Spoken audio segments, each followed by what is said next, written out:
Contoh pengaplikasiannya adalah di bagian struktur orientasi. Pelakunya adalah keledai. Tempatnya atau waktunya adalah musim panas. Nah, kemudian masuk ke bagian komplikasi. Masalah pada saat keledai itu dibawa ke sungai, melewati sungai, dia secara tidak sengaja dia terjatuh. Konfliknya adalah dia jatuh. Tetapi anehnya bebannya menjadi semakin ringan. Nah, akhirnya si keledainya mempunyai reaksi bahwa ternyata jadi lebih ringan. Resolusinya untuk si keledai adalah dia begitu melewati sungai itu dia menjatuhkan diri lagi. Cara penyelesaian keledai. Tetapi setelah karena mengerugikan si pemilik keledai itu, maka si pemilik keledai itu memeriksa dan akhirnya mengetahui bahwa itu adalah ulah keledai. Akhirnya resolusinya pemilik keledai itu memberi pelajaran kepada keledai dengan mengganti bawaannya tadinya garam menjadi kapas, sehingga begitu keledainya jatuh dia menjadi lebih berat. Koda adalah hasil akibat dari perbuatan si keledai itu.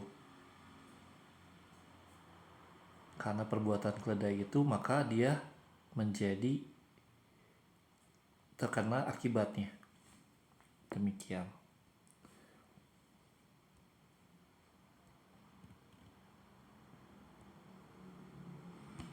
Berikutnya adalah bagian dari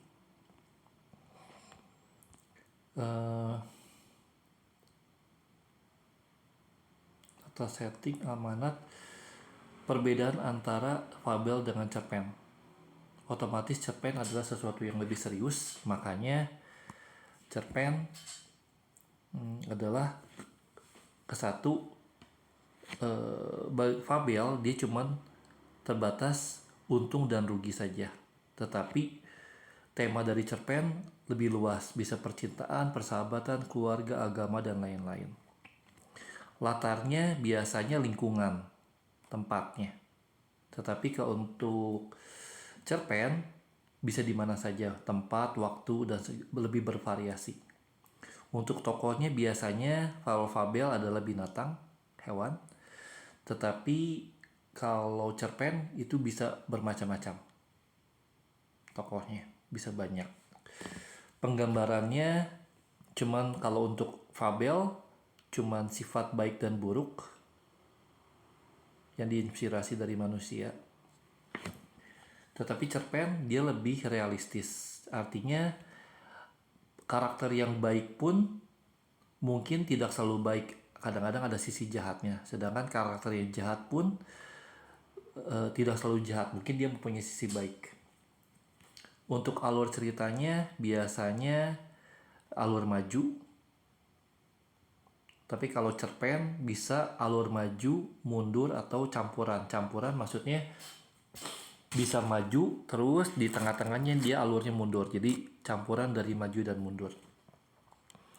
Kalau sudut pandangnya sudut pandang orang ketiga, sedangkan cerpen bervariasi, bisa orang ketiga, bisa orang ketiga sebagai pengamat atau yang serba tahu, atau orang pertama. Amatannya biasanya lebih mudah untuk dipahami untuk fabel, yaitu bersifat mutlak. Kalau kita berbuat baik ya kita akan menerima ganjaran yang baik, kalau jahat. Tetapi kalau dalam cerpen dia lebih realistis. Kadang-kadang orang yang baik tidak selalu beruntung, dan orang jahat tidak selalu rugi. Demikian